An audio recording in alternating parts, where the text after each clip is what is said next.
Signature de plusieurs accords de coopération entre Maliens et Mauritaniens, c'était à l'issue de la visite de travail et d'amitié que vient d'effectuer le président de la République par intérim à Nouakchott.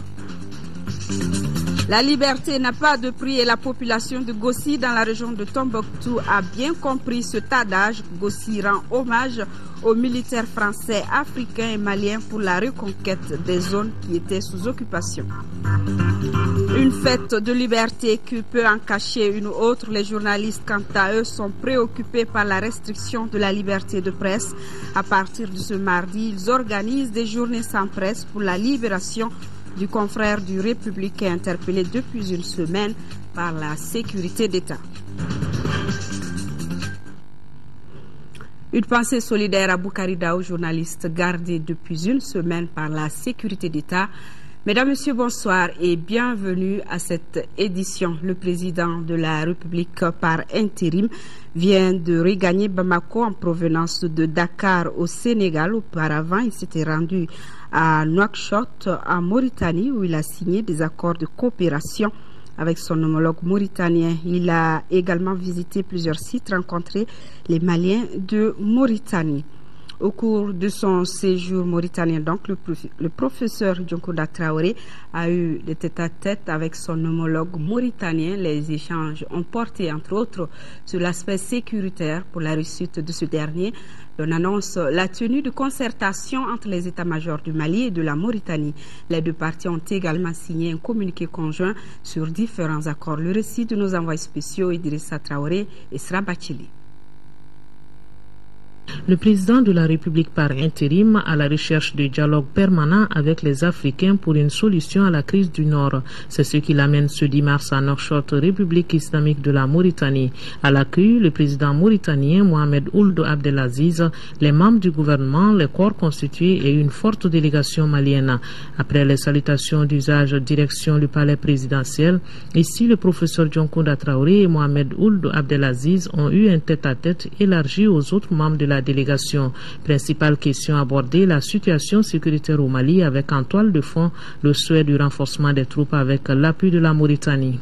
Nous avons parlé aussi et surtout des difficultés que vit le Mali en ce moment. Nous avons parlé du soutien, de l'accompagnement du président Ould Abdelaziz, du gouvernement mauritanien et du peuple mauritanien dans cette crise que nous traversons et pour laquelle nous avons besoin du soutien de tous nos frères et de tous nos amis. Les décisions courageuses qui ont été prises par le gouvernement mauritanien sont des décisions qui sont de nature à faire en sorte que le Mali sorte rapidement de cette crise. Les concertations entre les états-majors du Mali et de la Mauritanie se poursuivront donc dans le cadre de la traque des groupes armés. Autre sujet évoqué, c'est la situation des Maliens qui ont trouvé refuge en Mauritanie depuis le début de la crise. Ils sont confrontés au problème de carte de séjour en Mauritanie, faute de moyens. Il s'agira donc de revoir la loi concernant les réfugiés. Les deux présidents ont également échangé sur le dossier de l'OMVS, Organisation pour la mise en valeur du fleuve Sénégal, son potentiel et les contraintes liées à sa gestion. Cela dans la perspective du sommet de l'OMVS qui doit se tenir à la fin de ce mois de mars. Maliens et Mauritaniens ont par la suite paraphé un communiqué conjoint sur un certain nombre d'accords relatifs à la relance de la coopération Mali-Mauritanie. Les deux chefs d'État se sont réjouis de l'intervention des troupes franco-africaines en vue de restaurer la souveraineté et l'intégrité territoriale du Mali, menacée par les groupes terroristes qui se sont sanctuarisés dans le nord du pays. Ils ont convenu de renforcer la coopération entre les forces armées et de sécurité des deux pays à travers des rencontres périodiques, l'échange régulier d'informations et la concertation étroite entre les états-majors. Les deux chefs d'État ont convenu de ne tolérer sur leurs territoires respectifs la présence d'aucun groupe armé ou terroriste potentiellement déstabilisateur pour l'un ou l'autre. Avec la signature de ce communiqué conjoint entre le président malien et son homologue mauritanien, on peut dire que les relations Mali-Mauritanie ont repris de plus belle et c'est ici que tout s'est passé au palais présidentiel de la Mauritanie au grand bonheur des Maliens et des Mauritaniens. Au cours donc de ce voyage en Mauritanie, le ministre de la Défense et des anciens combattants, Yamoussa Camara, a révélé l'importance du soutien de la Mauritanie dans la résolution de la crise au nord. Sur ce point, il a évoqué la reddition des groupes armés dans la forêt de Ouagadougou. Pour finir avec l'insécurité entre les deux pays, la Mauritanie s'est engagée, mais attend l'aval de l'ONU pour se manifester. Le ministre a également évoqué les exactions commises et les enquêtes en cours dans ce sens. Le général Yamoussa Camara est au micro de nos envoyés spéciaux, Sira Bachili et Drissa Traoré. Nous avons souligné le fait que la réduction des groupes d'opposition qui sévissaient depuis un certain temps, qui continuent d'ailleurs à le faire, notamment dans la forêt du Ouagadougou, la réduction complète nécessite une intervention active des forces de sécurité mauritaniennes. Et déjà, la Mauritanie joue un rôle très important parce que quoi qu'on fasse, et si la Mauritanie ne participe pas d'une manière ou d'une autre, notamment en diminuant le flux logistique qui permet à ces forces d'opposition de se ravitailler, donc d'être sur le terrain et de durer, ce serait difficile pour nous de parvenir à une neutralisation complète de ces groupes. Donc le simple fait que la Mauritanie ferme ses frontières participe de notre action commune de destruction des forces dans la forêt de Ouagadougou. Et la Mauritanie l'a réaffirmé que rien ne sera toléré, en tout cas en ce qui concerne le ravitaillement de ces forces d'opposition. Et surtout, elle a même décidé d'aller plus en avant si la MISMA se transforma en une mission des Nations Unies, une mission de maintien de paix des Nations Unies. Elle a décidé à participer activement comme partie prenante de ces forces. Alors, qu'est-ce qui a été décidé concrètement en Mauritanie? Bon, concrètement, en ce qui concerne cet aspect, il y a encore des efforts à faire, notamment au niveau national, bien entendu. Le président a adressé une requête aux Nations Unies. La MISMA a pris le devant et est en train de prendre les contrats préliminaires pour essayer d'élaborer un projet de mandat qui pourrait être soumis à l'appréciation du Conseil de sécurité.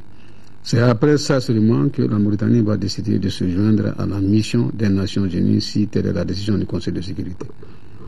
Il a été également question des exactions commises au niveau de Djabali. Est-ce qu'on peut en savoir davantage?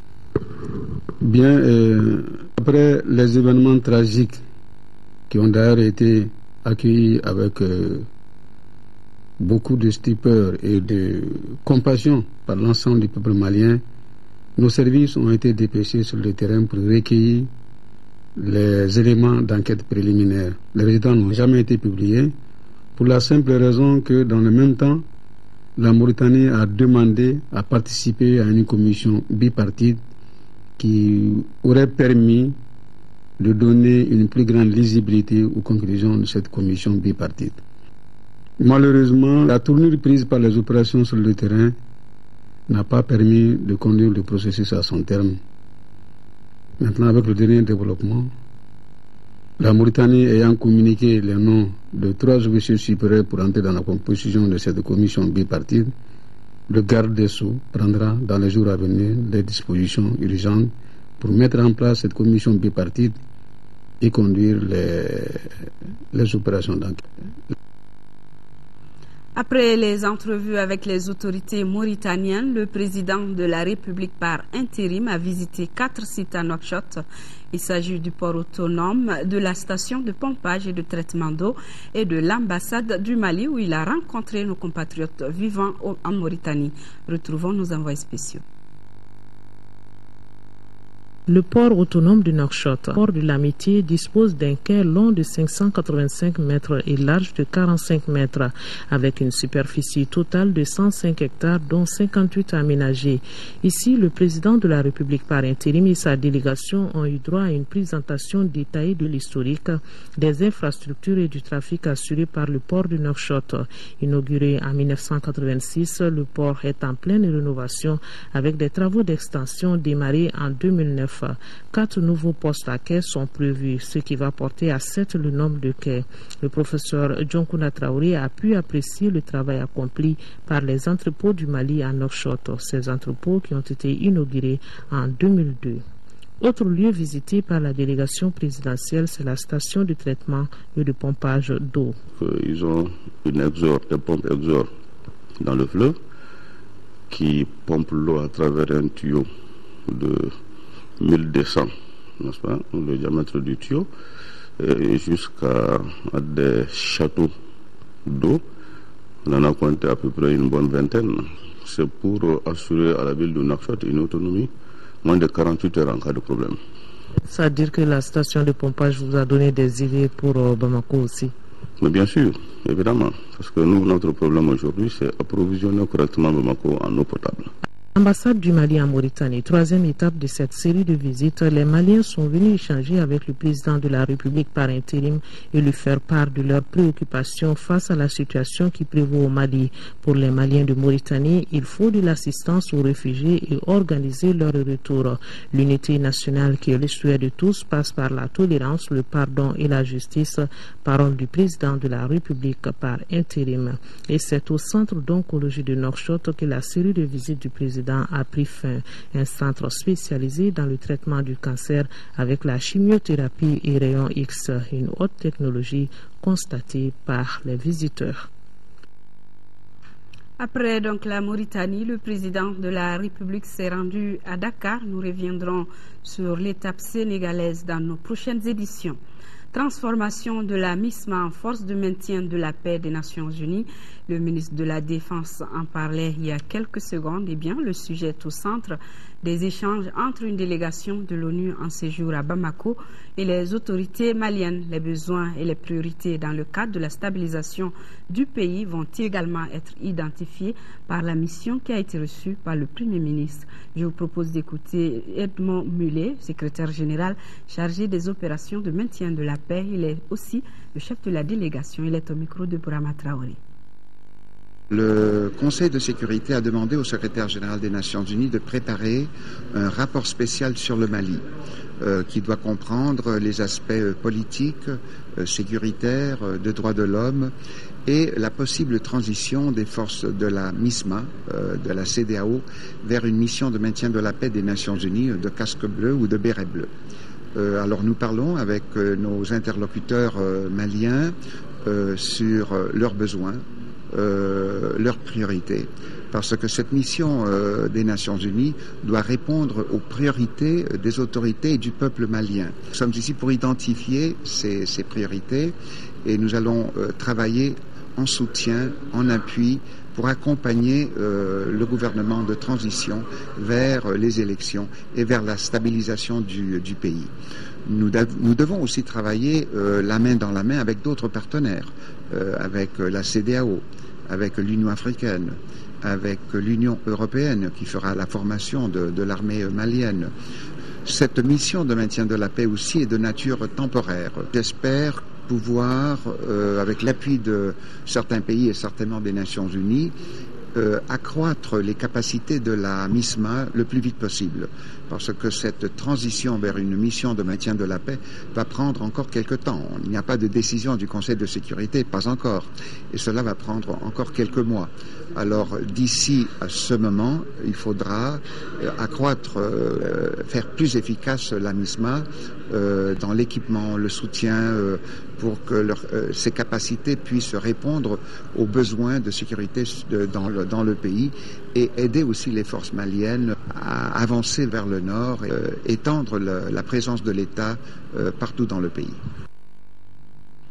Une délégation du collectif des élus du Nord se trouve en visite à Niamey au Niger. Elle a rencontré hier les déplacés de la commune urbaine du Niger et les autorités consulaires. Avec eux, ils ont évoqué le retour au Bercail, la tenue des élections et l'opération de sécurisation des 3 régions qui se poursuit. Envoyés spéciaux à Niamey, Sidi Modibo Dambélé et Mamari Kwani. C'est par une rencontre avec le chargé d'affaires de l'ambassade du Mali au Niger, entouré de ses proches collaborateurs et du Conseil des Maliens du Niger, que la délégation du collectif des élus du Nord a entamé cette mission auprès des déplacés du Mali au Niger. Dans son propos introductif, le chargé d'affaires a déclaré que 55 000 déplacés se trouvent actuellement au Niger. Ils sont répartis entre 3 camps officiels et un camp non officiel. Occasion pour les diplomates d'évoquer les dispositions prises pour un bon accueil des Maliens.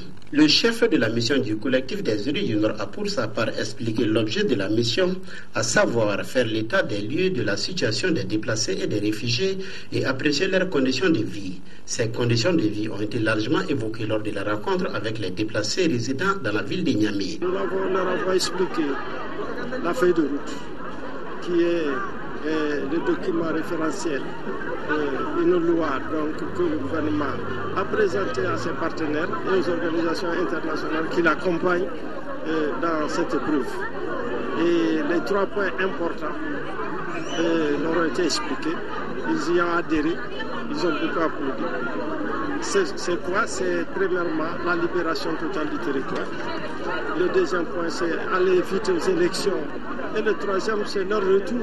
Estimés à 7 000, les déplacés de la ville de Niamey n'ont pas manqué de remercier l'État nigérien et les différents partenaires qui les aident afin de rendre leur séjour agréable. La difficulté qu'on a eue d'abord, c'était avec le HCR qui pensait qu'on devait être dans un camp. Mais après de longs débats, je crois qu'ils ont compris. Et il y a 5 mois, ils ont pris en compte l'éducation et la santé. L'éducation, c'est quoi? Les enfants. Ils ont donné à chaque enfant 27 000 pour qu'on paye des cahiers, pour qu'on paye les tenues, pour qu'on paye la scolarité de l'année. Donc ça, ils ont pris en compte. Ensuite, ils ont payé les ordonnances de toutes les femmes malades ou bien de tous les hommes malades. La mission du collectif des élus du Nord n'est pas venue les mains vides. Elle a remis une enveloppe en guise de contribution à la prise en charge des réfugiés. C'est très gentil parce que déjà ils ont fait un grand effort de venir voir les réfugiés et d'échanger avec eux. Déjà ça montre vraiment la volonté du retour au pays. Cette mission s'inscrit dans le cadre d'un mémorandum d'entente entre le programme des Nations Unies pour le développement et le collectif des élus du Nord. Dans la région de Tombouctou et sur la route qui mène à Gao se trouve Gossi. Gossi, localité qui savoure désormais sa liberté. Ainsi, pour remercier les libérateurs, la population de Gossi a organisé une cérémonie à l'honneur des forces armées françaises, africaines et maliennes. Le maire de Gossi en a profité pour déclarer qu'il n'y a eu aucune exaction des forces armées sur la population. Le reportage de nos envoyés spéciaux, Moussa Arimaïga et Ali Outouré. Aussi, cercle de la Rousse, région de Tombouctou, à 150 km de Gao, 1050 km de Bamako. Gossi, une commune rurale, libérée avec ses 32 000 âmes, où la vie reprend son cours normal après plusieurs mois d'occupation par les islamistes, narcotrafiquants et terroristes. Gossi, c'est aussi un maire heureux et des populations enthousiastes pour accueillir ici les officiers de l'armée malienne et française, dirigés par le colonel-major Didier Dako, en reconnaissance à la liberté. Je suis vraiment très content de France, Hollande et du Mali. La liberté, vive la France, vive le Mali.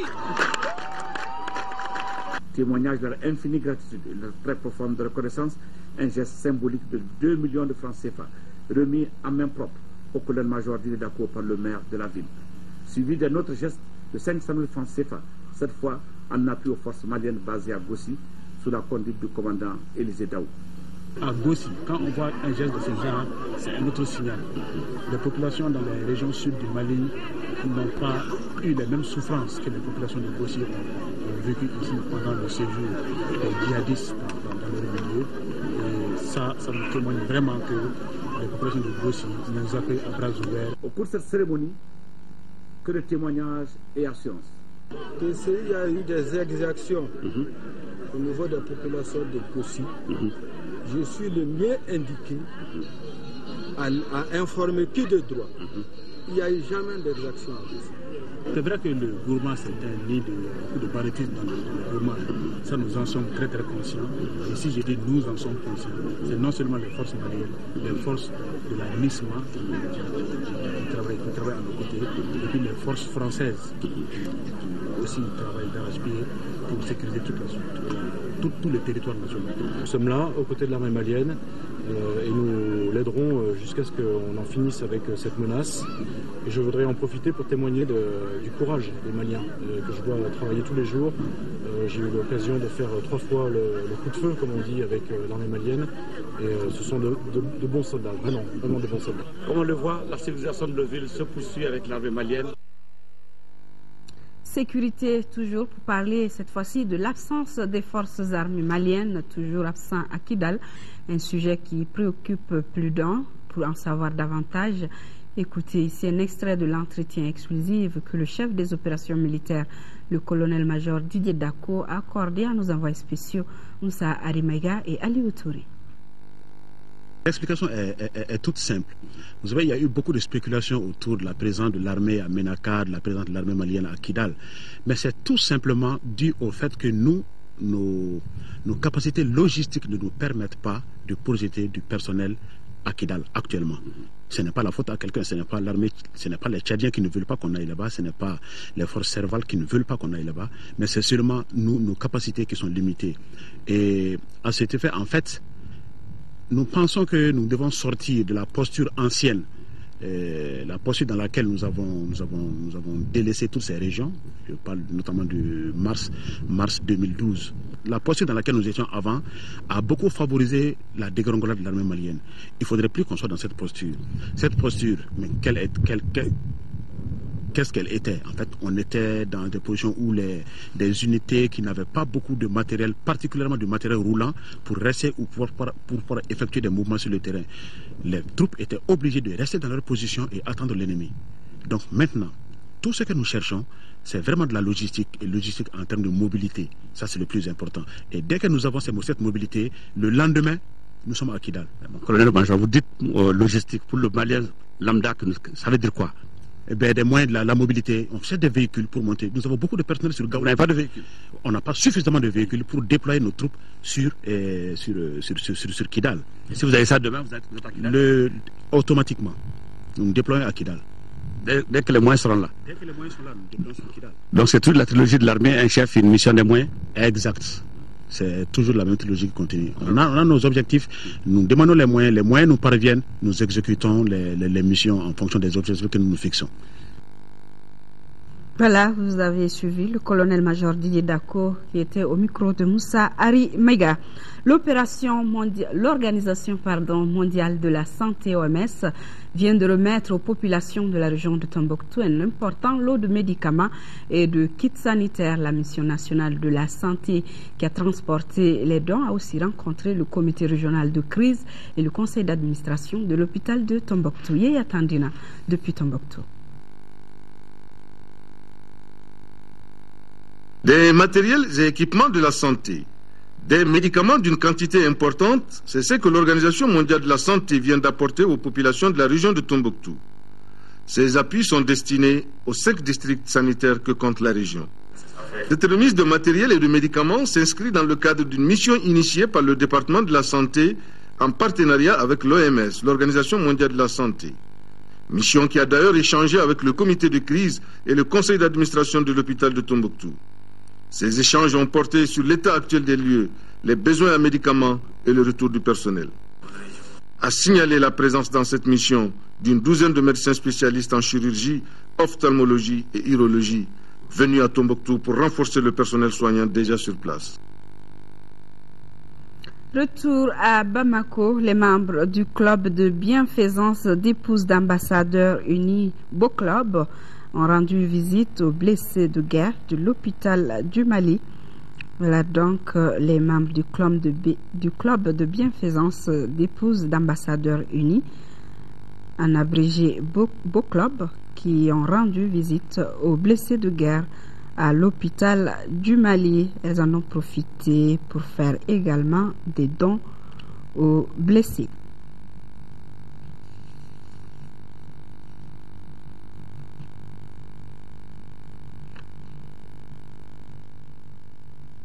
Voilà donc la remise de leur contribution aux blessés. Les membres du club de bienfaisance d'épouses d'ambassadeurs unis Beau Club. Journée sans presse au Mali, le mouvement a été largement suivi par les hommes de médias Pas de nouvelles parutions dans les kiosques ni d'informations sur les ondes des radios et télévisions privées dans la capitale. Les journalistes protestent ainsi contre l'interpellation et la garde à vue de notre confrère Boukari Daou par la sécurité d'État depuis une semaine. Le mouvement ainsi enclenché va se poursuivre jusqu'à la libération du journaliste, selon les organisateurs de la journée. Une équipe de l'ORTM a fait le tour de la ville, suivant le reportage signé Adama Kodjo. Des kiosques sans nouveau numéro de journaux privés. C'est le triste constat de la journée sans presse à travers la ville de Bamako. Au siège des radios Benka et FR3 que nous avons visité, pas d'émission, seulement quelques agents présents sans activité professionnelle. On entend l'ordre de Luther pour que nous ouvrons la station. Pour nos éditeurs, on va leur dire de se patienter. C'est un bout de temps. Nous-mêmes, on est désolés. Nous, la moindre des choses, c'était de marquer notre mécontentement, de manifester notre mécontentement, notre désaccord, en arrêtant de travailler, c'est-à-dire qu'en demandant aux journaux de ne plus paraître, aux radios de ne pas émettre. Vous avez suivi depuis ce matin que le mouvement il est quand même relativement très bien suivi. À Africable Télévision, toutes les sessions d'information sont suspendues et la chaîne continentale compte observer le mouvement jusqu'à la libération de Boukari Daou, directeur de publication du journal Les Républicains. On est dans un état de droit, il y a des textes qui doivent nous régir tous, qui régissent les journalistes, qui régissent l'État, qui régissent le gouvernement, qui régissent tous les citoyens. Si on suit cette voie normale, nous n'avons rien à dire, nous sommes des légalistes, nous sommes des républicains, nous agissons en fonction des textes. C'est parce que d'ailleurs, depuis une semaine que le dossier n'a rien à voir avec la justice, on ne nous parle, nous en tout cas pas officiellement, des dossiers transmis au niveau de la justice, que nous nous sommes dit qu'il faut qu'on en ait cela. Il est vraiment très souhaitable que l'ensemble de la presse malienne continue à serrer ses rangs, parce qu'il est clair que nous allons rentrer dans des périodes très tumultueuses et très difficiles pour chacun d'entre nous et de façon collective pour la profession. Pour les revendeurs de journaux, cette situation met en mal les affaires. Ils souhaitent un dénouement heureux pour ne pas continuer à se tourner les pouces dans des kiosques vides. Ça ne va pas parce qu'un jour de moins déjà dans l'économie, ça fait un peu défaut. En plus qu'on a des partenaires, puis on a des engagements à faire avec d'autres partenaires. Il faut que ces gens se comprennent aussi. Ça me choque au cœur, parce que nous, on a des contrats annuels. Nous, on vit quotidiennement. Ce qu'on vend, c'est ça qu'on bénéficie, c'est ça qui fait notre besoin par jour, quoi. Quant aux lecteurs, ils se demandent à quand la fin de cette rupture. Quotidiennement, on est bien informé. Donc, ce vide-là, vraiment, ça touche tous les Maliens. Notre droit aussi a été violé, parce qu'on a droit à être informé. Et il y a des organes pour ça. Notre confrère Boukari Daou a été interpellé mercredi dernier par la sécurité d'État suite à la publication d'une lettre ouverte adressée au président de la République par intérim. Relance des activités du Centre national de lutte contre les criquets pèlerins dans les régions du nord du pays. Pour cela, le centre a reçu du matériel de prospection, des kits d'analyse, d'équipements de gestion de pesticides et de communication pour un coût de près de 35 millions de francs CFA. Mahamadou Doumbia. Suite à l'occupation des régions du nord du Mali, les installations et tout le matériel du Centre national de lutte contre les criquets pèlerins ont été saccagés ou emportés par des bandits armés. Heureusement, grâce à la FAO, le Centre national de lutte contre les criquets pèlerins est désormais doté de nouveaux matériels adéquats et assez diversifiés pour un coût global de 35 millions de francs CFA. Ces dons permettront de relancer les activités du dit centre. À partir de mars 2012, le Sahel d'Afrique de l'Ouest a eu à faire face à la plus sérieuse menace due aux criquets pèlerins depuis 2005. Depuis le 25 mars 2012, le groupe acridien de la FAO a mis en garde les pays du Sahel par rapport à la situation. Plus de 50 millions de personnes au Mali, en Mauritanie, au Niger et au Tchad étaient menacées. Le centre a pour vocation la gestion du criquet pèlerin au niveau national et c'est lui également qui joue l'interface entre le gouvernement et les partenaires techniques et financiers qui interviennent dans ce domaine. Et le partenaire essentiel du centre se trouve être la FAO, à travers la CLC Pro, comme je le disais, mais aussi à travers un programme, le programme IMPRES, Emergency Prevention System. L'acquisition de ce matériel permettra d'anticiper en matière de lutte anti-acridienne. Il est important que le Centre national de criquet pèlerin, avec son dispositif soit en état de veille permanente. Lorsque le danger arrive, qu'on ne soit pas surpris. L'année 2013 commence sous de bons auspices pour les pays du Sahel. Il convient cependant de rester vigilant à tous égards en matière de lutte contre les criquets pèlerins.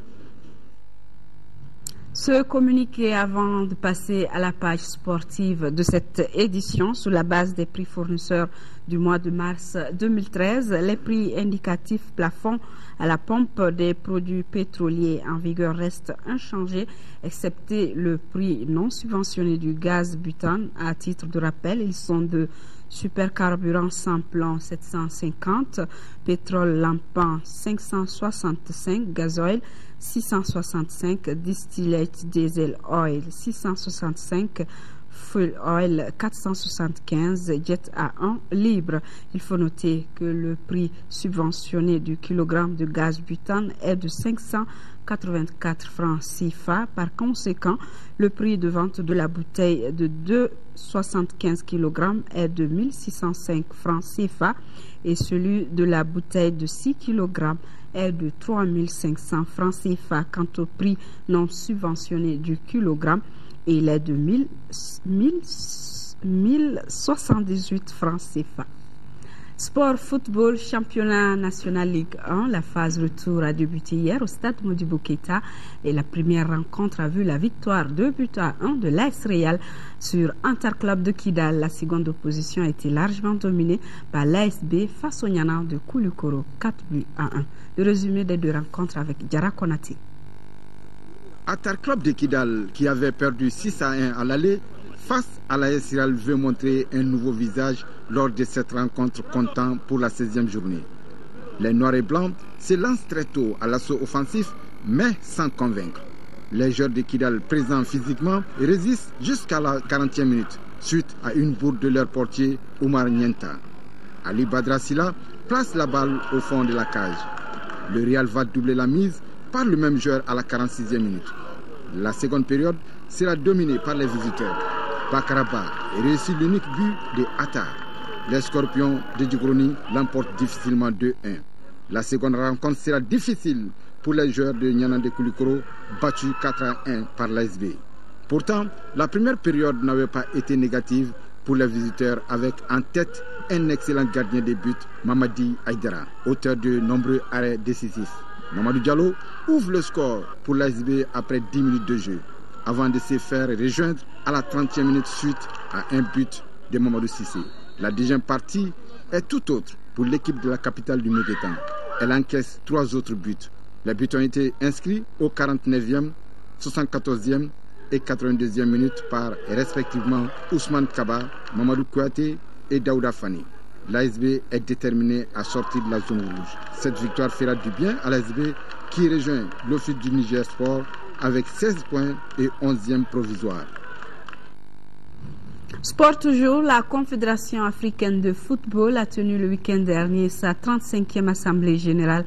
C'était à Marrakech au Maroc. Lors de ses assises, Amadou Diakité du Mali a été réélu pour un nouveau mandat de 4 ans. Khalifa Namatraoré.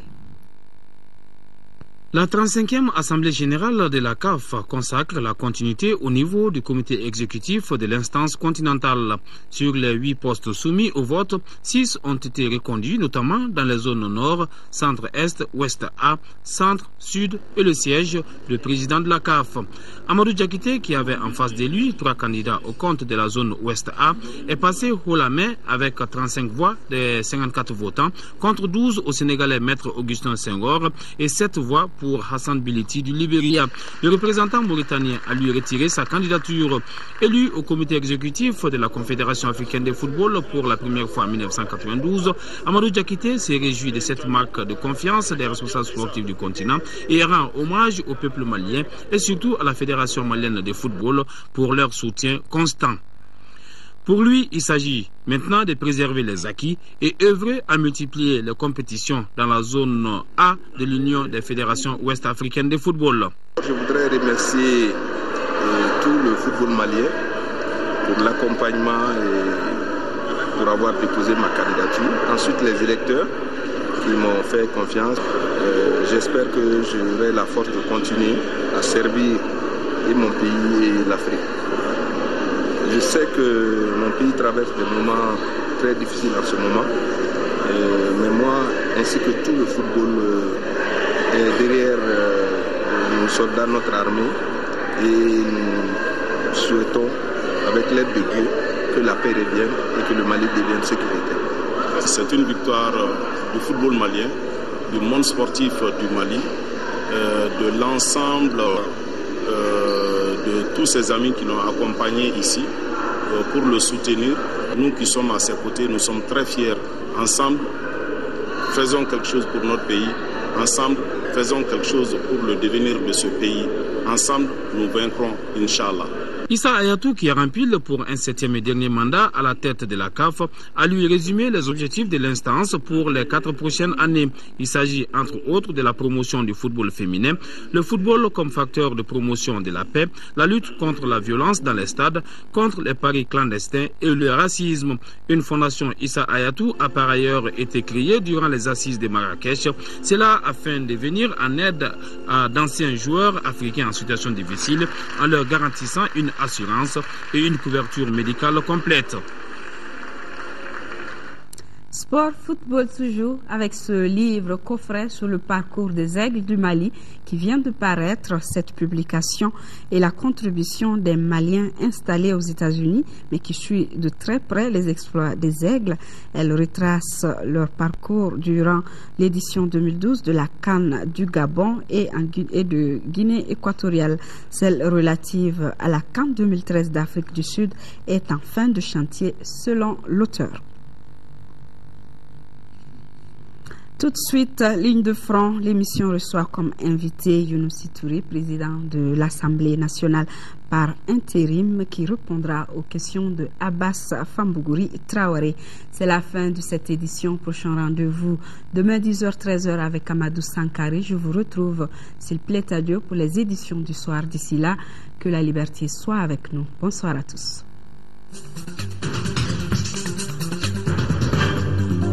Thank you.